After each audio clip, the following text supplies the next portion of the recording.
What's up, guys? It's your boy Just Minus here with another video deck profile. I actually had an older YouTube channel, but I couldn't recover it anymore, so I had to start a new one. So this is going to be the first deck profile for this channel. So we're just going to go ahead and just start with the deck and show you what I have. So we're going to run, well, I run 3 copies of Aroma Boy here. He is the heart of the deck, I want to say. You want to have him first turn to start your combos, but run 3 of him. And also, just so you know, this guy can special summon himself when your life points are higher than your opponent's. So it's a free summon, and when he's sent to the grave, you gain 500 life points, so it can trigger any other Aroma card you have on field. Then I run 3 copies of Aroma Angelica. She discards herself only if you have an Aroma in your grave. So she discards herself, you target an Aroma card in your graveyard, and you gain life points based on the attack of the Aroma card. Also, if your life points are higher and you control an Aroma monster, you can special summon her from the grave. But once it leaves, you have to she banishes. She is the tuner, so she does have an important role in this deck. You will be using her a lot to go into your combos. Then we have 3 copies of Aroma Jasmine. You get pretty much a soft once per turn. You gain life points, you draw a card. So if you happen to have 2 in the field and you gain life points, you draw 2 cards. The other effect is a hard once per turn. You get to extra normal summon if your life points are higher than your opponent's. So she's important too. Then we have the one-ofs of the Aroma cards is Aromage Rosemary. I have her solely for the reason that I go into the level 5 Synchro, which is Rosemary as well, Synchro Monster. And she's pretty important, the Synchro Monster. So yeah, I only run 1 of this one. And then Aromage Marjoram. She is the one of the combo starters. I'll explain that later. But her effect is pretty much if an Aroma monster gets destroyed and sent to the graveyard, you can spare summon her and gain 500 life points. And then if you gain life points, you get to banish up to the number of Aroma cards you have from your opponent's graveyard. And I believe it's cards, it's not just monsters. Let's see, yeah, target cards. So any cards. It doesn't just have to be monsters. So you banish any cards in your opponent's graveyard up to the number of Aroma cards that you control. So she's pretty good. And then 1 copy of Aroma Bergamot. He essentially, I have him just to go into the level 7 Synchro Monsters that I have. But he's a big beater, 3400 if you gain life points. So he's good in terms of attack.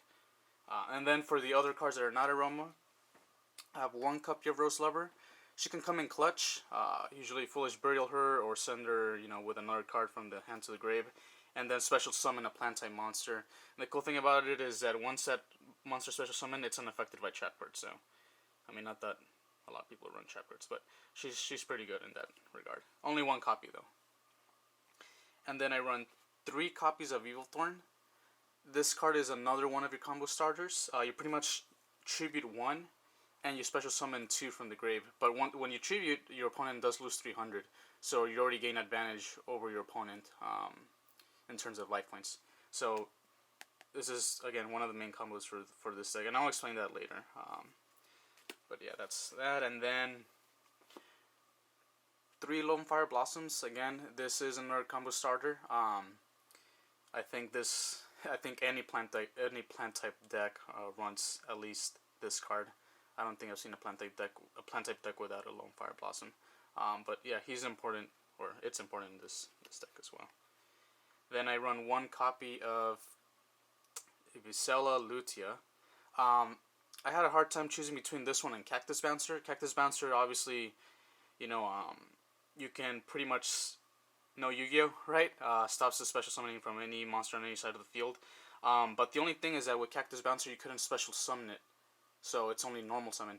So my idea was with Aroma Jasmine, the Link monster, you tribute 1 plant type monster that is pointing to, and you special summon. If Cactus Bouncer didn't have that condition, you could just special summon Cactus Bouncer. But instead, it doesn't work that way. So I had to run with this one. And the thing I like about this card, it protects your face-up cards. So you do run face-up trap cards here, continuous trap cards, and obviously the field spell for the aromas. Um, that's it for the plant type monsters. And then the last three that I run off is Ghost Sister and Spooky Dogwood. I really like this card. Again, I want to have advantage over my opponents by life points, obviously, because that's most of the aromas effects activate if your life points are higher than your opponents. But I do run 3, and it can get pretty crazy sometimes. I can be up to, I've gained up to 14, 15,000. Sorry, no, I've had gotten max 18,000 life points before, just off of special summoning, and then it's kind of hard for the opponent to take you down from that many life points. But yeah, 3 Ghost Sisters, Spooky Dogwood, pretty good card. I wouldn't change it otherwise. So that's it for the monsters. Now we're gonna go into the spell cards. I do run 3 Aroma Gardens. Great if you have it first turn. If you don't have it first turn, that's fine. You do have other cards that you could gain life points with, but are really important. Pretty much once per turn, if you control an Aroma Monster, you can gain 500 life points, which will activate your Aroma Monster's effects.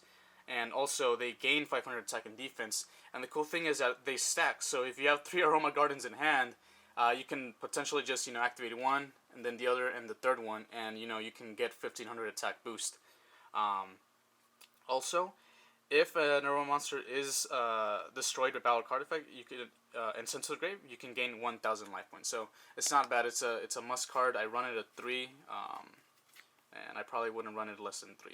But that's the first 3 for spells. Then I have 2 Aroma Gardening. Again, this is mostly just to gain the life points. So if you get it first turn, great. If you don't, then that's fine. But the main thing I like this card is that when your opponent declares an attack and your life points are lower, you get to special summon 1 Aroma Monster from your deck, and it's any Aroma Monster. So once you special summon the Aroma Monster, you gain the life points because of the first effect, which triggers when you normal or special summon an Aroma Monster. So really great card. Then I run 3 Call by the Grave, because obviously you don't want to get ashed and then just lose. Then a 1-for-1. This usually, obviously, you send whatever monster card. If you have Rose Lover, send Rose Lover, special summon your Aroma Angelica, and that's it for that. And then 1 copy of Foolish Burial. That's it for the spell cards. Now we have the trap cards, which is 2 Humid Winds. This is your Searcher. So you pay 1,000 life points, and you can add any Aroma monster to your hand, from deck to hand. And if your life points are lower than your opponent's, you can gain 500. So, really good when you're going first. You activate it, you add your Angelica. Obviously, you'll be, if you started by losing life points, then you're already in that space. You'll gain 500, activate your monster's effects. They're already on field. And you'll have Angelica in hand, just in case you need to, if you haven't activated your Aroma monsters that are on the field, you can activate it later during your opponent's turn. So, a really good card. I've been thinking about 3, but I think 2 works best for me. So 2 Humid Winds, and then 1 of copies of Blessed Winds. I was playing this card wrong at the beginning. I thought I could activate the 3 effects once per turn, but the card clearly says I misread it, and it says you can only use this effect of Blessed Winds, and it's just talking about the effect of the card. So that's considered all 3. So you can't run 2 and activate each effect, from one card to the other. So you can only activate 1 Blessed Winds and activate 1 effect, and that's it. Which is kind of a bummer, but it is what it is. It would have been broken otherwise. But now I just run 1. I used to run 2 before. And then 1 copy of Dried Winds. This is only good to have if you know that you already have a good field and you have something in your hand to activate life point gain. This card pretty much, what it does is, if you gain life points, you can target a face-up monster your opponent controls and destroy it. And then if you control an Aroma monster and your life points are at least 3,000 higher in difference than your opponent's, you can activate it again to pretty much destroy everything that's on their field, combined attack between your life points and whatever the difference is. So if they have 5 monsters and the difference is, and the sum of those monsters are like 2,500 points and you have 3,000 or more, you activate it and it blows up their whole field. So a really good card. Really destructive with big boards. And then I have 3 Solemn Strikes. Now, you lose 1500, but this is the thing. Some of these cards, you want to lose. My strategy with this is you'll stop their summoning, you'll stop their effects and whatnot. And if you have Humid Winds in the field, this helps me go lower to reduce my life points to go low, and then reactivate this to gain life points. So I can activate my Aroma cards. So that's the main reason why I run 3 Solemn Strikes, so I can do that kind of stuff. It just really depends on how you play your cards and how you play the field with your opponent. But that's it for the main deck. We're now gonna move on to the extra deck, the best part of the deck, I would say. I run 2 copies of Jasmine. I ran 3 before, but I noticed that most of the time I just summon 1 Jasmine just one time, and that's about it. And sometimes I would summon the second one. But her effect pretty much is, and again, the first effect is a soft once per turn. But if your life points are higher than your opponents, and one of the effects is if your life points are higher than your opponents, and they declare an attack to a monster that this card points to, they are not destroyed by battle if your life points are higher than your opponents. The other effect is you contribute 1 monster this card points to, and then special summon any plant type monster in the deck. That is a very, very powerful effect for a plant type monster in any plant build. There's no restriction, obviously. For the only restriction there is any plant effect monsters that says you can't special summon them, like Cactus Bouncer, right? But other than that, it special summons any plant type monster in your deck, which is crazy. And then lastly, the other effect is if you gain life points, you get to search for any plant type monster. Now, the soft once per turn one is the life point gain one. So if you have 2 of these on field, which you probably won't, because that usually doesn't happen. But if you do, and you gain life points, you get to search for 2 cards, not just 1, because it is a soft once per turn. But yeah, 2 copies of Jasmine. Really good card.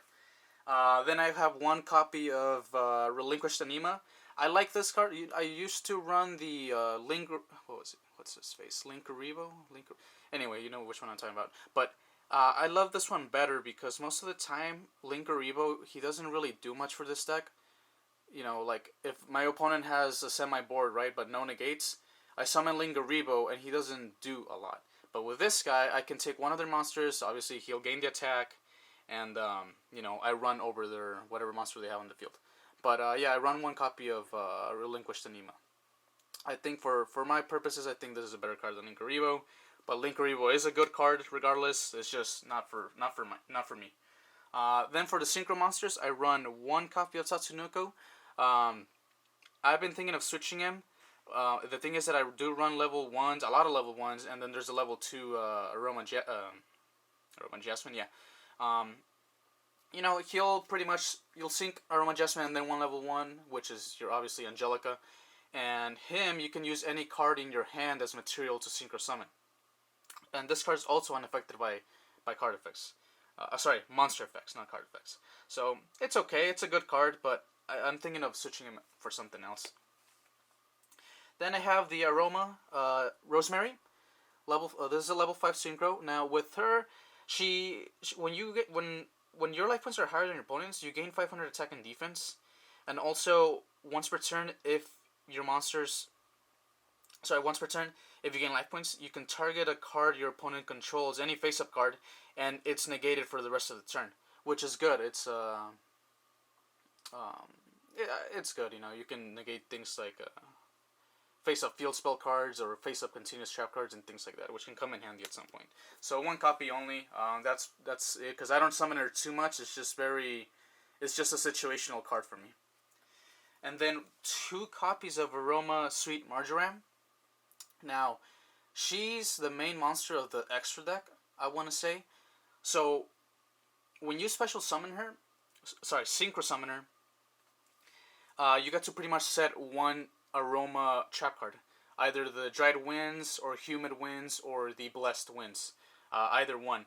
And I want to say that this is essentially the card that makes the deck run, because it sets up your first turn, and it'll make life difficult for your opponent in the second turn, depending on whatever you have on field, and depending on whatever trap card you chose to set down in your turn. But she's very important. Also, what I really like about her is if your life points are higher, your opponent cannot target plant type monsters. So if you have this card and you have this one as well, it's going to be very difficult. You can't target plant type monsters, and this card can be destroyed by battle, and it also protect your field spell, your face up trap cards. So it's kind of like a lock. So yeah, 2 copies of Sweet Marjoram. I've only summoned her up to twice per game, so I don't run 3.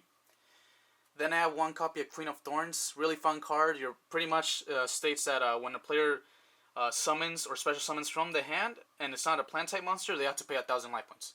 Obviously, you don't have to worry about this card because you run a plant type. Your deck is all plants, so.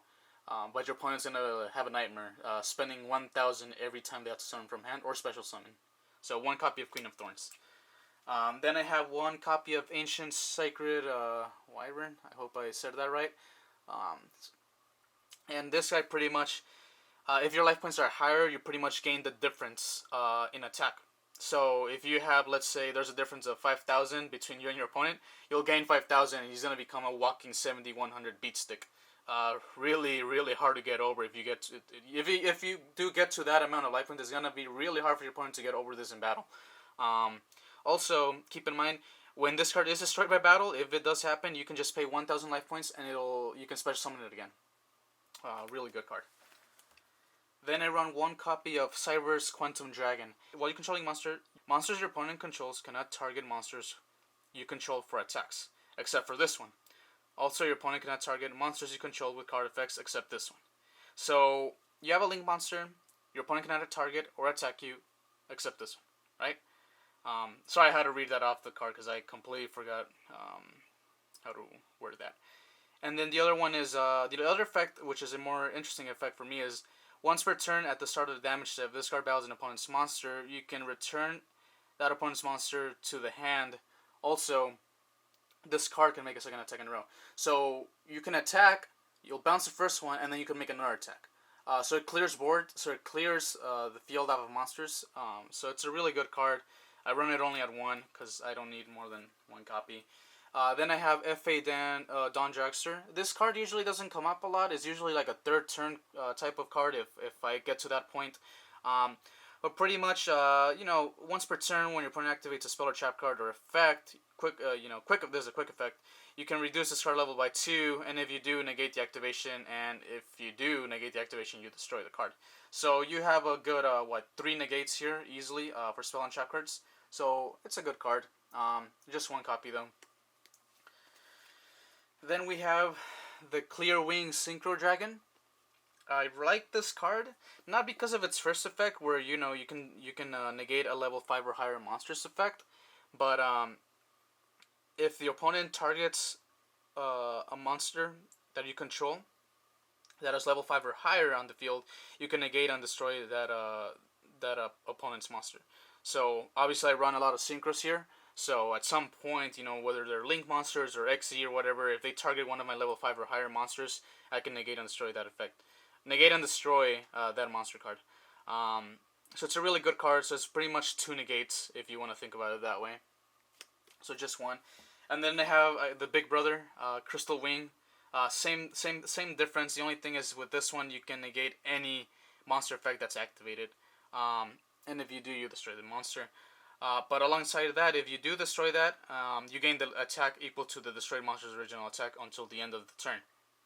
And then if this card battles a level 5 or higher monster, during the damage calculation, this card will gain the attack that it's battling.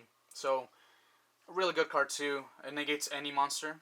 That's the only difference between this one and the Little Brother. This one negates only level 5 or whenever it targets one of your level 5 monsters. This one negates any monster.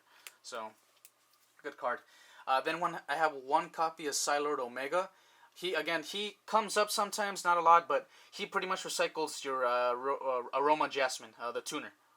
So obviously you snipe one of your opponent's cards for 1 turn, and you'll also recycle your banished monsters. In this case, again, just your tuner usually is the one that I banished, or whatever your opponent called by the Grapes, But 1 copy of Psylord Omega, and then last but not least, 1 copy of Draco Berserker of the Tenyi. I could run other cards, but I really like this card. for one, it can attack twice, respectively. So when he destroys a monster in battle, he can make another second attack, and he gains the attack of the destroyed monster, the first one that you destroyed. So he can pretty much end game if it comes to that point. And also the very important effect, which is when your opponent activates a monster effect, quick effect, you can banish it. It doesn't negate it, but you can banish it. So, it's alright. But that's pretty much it for my Aroma deck. Hope you guys had enjoyed and liked the deck profile that I showed you. Actually, before I do finish, let me just show you the really quick combo. So all you really need is one copy of Evil Thorn or Lone Fire, whichever. But let me show you the Lone Fire one. So one copy of Lone Fire, and where are you? And one copy of Aroma Boy. He's the only boy, so call him Aroma Boy. So Aroma Aroma Boy. So you just need these two. That's all you really need for this combo. So what happens is you summon your Blossom first, and you tribute it. Of course, this is assuming your opponent doesn't ash you or whatever. But you normal summon, you tribute, and you don't just tribute into the first monster you want last. You tribute all of these out. So special summon, tribute, special summon, tribute. So you can thin out your deck, and then you go into Evil Thorn. Once Evil Thorn is out, you tribute him. Your opponent loses 300. Already there, you're in at advantage with life points, and you special summon too. Right? So I'm gonna special summon this Evil Thorn right here, and hold on, let me find the other one, and the second one. So you special summon your two Evil Thorns. You link them away for your important extra deck monster, which is Jasmine. Now that that's all done, Jasmine is on the field, and what you have to do here is, remember Aroma Boy, you have this in hand, so you special summon him to a zone it points to, and once you special summon it, you tribute it. So that's the first chain. Chain will resolve, and you special summon Marjoram. So you special summon Marjoram. Aroma Boy will activate. You'll gain 500 life points. Once you gain the 500, this will start another chain. Remember, when you gain life points, you get to add a card to the hand, and the one you want to add here is Aroma Angelica. So now that you have this in hand, you discard it to the graveyard. Since Aroma Boy is in the grave, you'll gain 500 life points. So it's just another 500. And once that's done, since you do control Aroma and you have higher life points than your opponent, you can special summon it to your field, right? So here's this is a combo. So we're here at this point.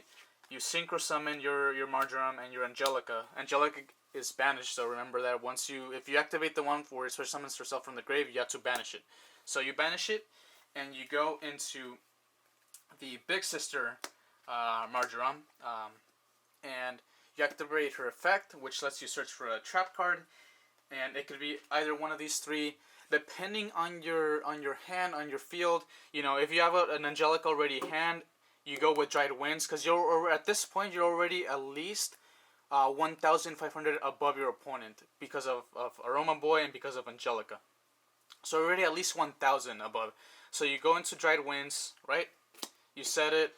You drop the Angelica that if you have another Angelica copy, you drop it in your opponent's second turn. You'll gain the life points, and since she's in the graveyard, it's 2,000 attack. You gain 2,000, so you're already at 3,000 difference. And obviously, you get to do all these destructive stuff. That's assuming you have an Angelica. Now the other option is Blessed Winds. You activate it. What I like to do is I usually like to drop the Marjoram copy, because it banishes stuff from the grave and whatnot. It just really depends on where you want to go from there. But that's pretty much the strategy. You have the Lone Fire, you have the Aroma Boy, waste out all your Lone Fire Blossoms, go into Evil Thorn, tribute Evil Thorn, go into your Link Monster Jasmine once you have the Evil Thorns in field, the two Evil Thorns in field, and then special summon Aroma Boy from the hand, tribute Aroma Boy, search out the Angelica, you gain life points. Sorry, that's when you search out the Angelica. The monster that you special summon from the tribute is Marjoram. And obviously you discard the Angelica, you gain the life points, special summon it, synchro. You have your Marjoram, Big Sister Marjoram, you search for your trap card, and you sit. And again, this is a 2-card combo, so whatever other 3 cards you have, it might be Sullen Strike, it may be an Angelica. It may be whatever you want to. It may be one of these actually. So that's pretty much it. And you just have to focus on your life points always being higher. If you're in a situation where your life points are lower, try to find a way to gain life points at some point. But that's pretty much the deck. That's the combo. Again, it's a really fun deck. I really suggest it for anybody who's beginning. Really, the only card that's expensive here is the Evil Thorn, I want to say. I don't think I have anything else here that goes above $10, really. If anything, maybe her. Or Queen of Thorns. I'm not sure how the market has been moving. But other than this, which you need 3 of, these are like, I want to say $6 each. But everything else, you should find it less than $1. But yeah, hope you guys like it. Like and subscribe, and I'll see you in the next one.